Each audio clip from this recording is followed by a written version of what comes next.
দুর্গাপুরে ইস্পাত নগরীর বিদ্যাসাগর এভিনিউর হিন্দুস্তান স্টিল এমপ্লয়িজ ইউনিয়ন কার্যালয়ে দুষ্কৃতী তাণ্ডব। সোমবার সকালে কর্মীরা কার্যালয়ে এসে দেখে অফিসের দুটি স্ট্রিট লাইট বিদ্যুৎ বিচ্ছিন্ন করে দেওয়া হয়েছে।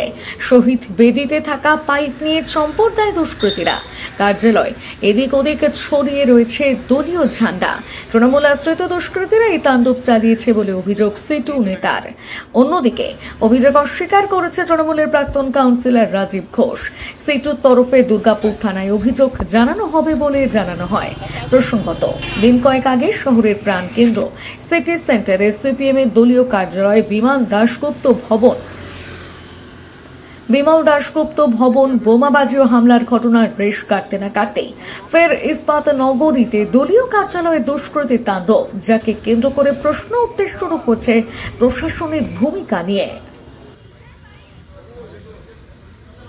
সকালবেলায় আমাদের যে ট্রেজারার আছে জয়ন্ত দাস, উনি আসার পর ঢুকে যে লক্ষ্য করলেন যে এই ঘটনাটা ঘটেছিল। কি ঘটেছিল? শহীদ বেদিতে আমাদের CI2 ফ্ল্যাগ ছিঁড়ে ফেলে দিয়েছে। ফেডারেশনের পোল তুলে নিয়ে চলে গেছে, ফ্ল্যাগ ছিঁড়ে ফেলে দিয়েছে। চারিদিকে যা ফ্ল্যাগ ছিল সবটা ছিঁড়ে ফেলে দিয়েছে। এখন আমরা এদিক ওদিক ঘোরাঘুরি করতে গিয়ে দেখলাম এই সামনের দুটো পোস্ট, যেটা লাইট পোস্ট, সেই লাইট পোস্টটাকেও ডিসকানেক্ট করা হয়েছে। তাহলে পুরো প্ল্যান্ড ওয়েতে এটা করা হয়েছে।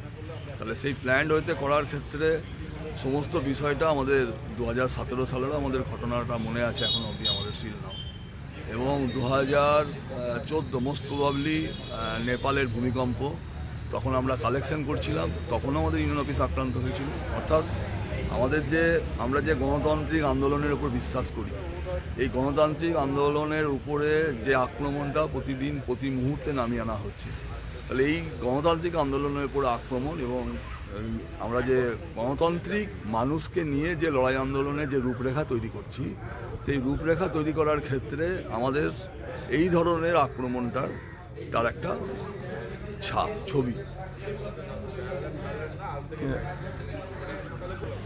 দেখুন, আমরা এই পুলিশকে জানানোর বিষয়, যেটা বিষয় আরও গুরুত্বপূর্ণ বিষয়, যে ধরুন গোটা জায়গা, গোটা দেশ জুড়ে, রাজ্য জুড়ে এই যে একটা শ্রমজীবী মানুষের মধ্যে ঐক্য, একটা ফ্যাসিস্টিক যে বিষয়, যে আক্রমণের যে ফ্যাসিস্টিক যে বিষয়টা আছে, যার মধ্যে থেকে দাঁড়িয়ে মানুষের ঐক্য নষ্ট হয়, ধর্মীয় বিভাজন হয়, জাতপাতের বিভাজন হয়, এতে করে শ্রমজীবী মানুষের কোনো লাভ হয় না। তাহলে এইটাকে আমাদেরকে ইউনাইটেড ওয়েতে আমরা সমস্ত নেতৃত্ব, আমাদের নতুন পুরনো এবং অন্যান্য সমস্ত গণতান্ত্রিক আন্দোলনে যারা বিশ্বাস করে তাদের সঙ্গে যুক্ত করে আমরা পুলিশের কাছে সার্বিকভাবে দুর্গাপুরের জন্য, রাজ্যের জন্য, সমস্ত শ্রমজীবী মানুষের জন্য, তার জন্য একটা আমাদেরকে পুলিশের কাছে আমরা তার প্রতিবাদটা জানাবো, কমপ্লেন আকারে দেব, এবং সাধারণ মানুষকে বলবো সবাই আপনারা ঐক্যবদ্ধভাবে এরকম ধরনের ঘটনা যেন কোনো ইউনিয়ন অফিসে না ঘটে, কোনো গণতান্ত্রিক আন্দোলনের উপর যাতে না ঘটে, তার জন্য আমাদের সবাইকে একযোগে রাস্তায় থাকা উচিত। অত্যাচার, দেখুন, আমরা যে জায়গায় আমরা যে ইউনিয়নটা করি, আমরা কখনো কোনো একটা কাল্পনিক কোনো একটা বিষয়কে ধরে নিয়ে আমরা কখনো এর বিশ্লেষণ করি না। আমরা বিশ্লেষণটা তখনই বুঝবো যে আমরা এটার যাতে আর ঘটনা যাতে দ্বিতীয়বার না ঘটে, তার জন্য সমস্ত মানুষকে এককাট্টা করব। সেই এককাট্টা করার ক্ষেত্রে দেখা যায় যে যদি আবারও গতকালের রকমই ঘটনা যদি আমাদের সামনে আবার পুনরাবৃত্তি হয়, তখন আমরা বলতে পারবো যে না গতকালের ঘটনা, না আজকের ঘটনা। এইটাই হচ্ছে মূল ব্যাপার। আপনার সীমান্ত চ্যাটার্জি, HSU CITUর সেক্রেটারি। দেখুন, এরকম যে ঘটনাটা ঘটেছে আমি সকালে শুনলাম, এবং এই ধরনের ঘটনা আমি তীব্র নিন্দা করি।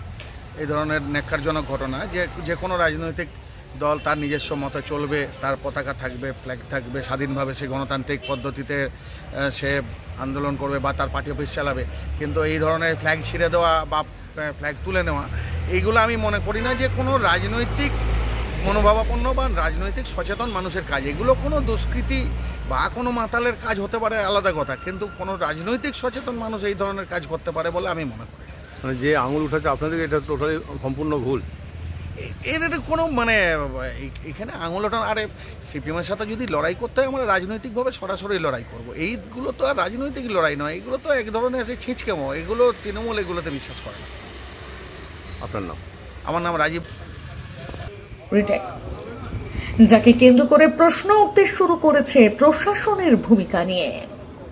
দুর্গাপুর থেকে নিজস্ব প্রতিনিধি রিপোর্ট, নিউজ i24।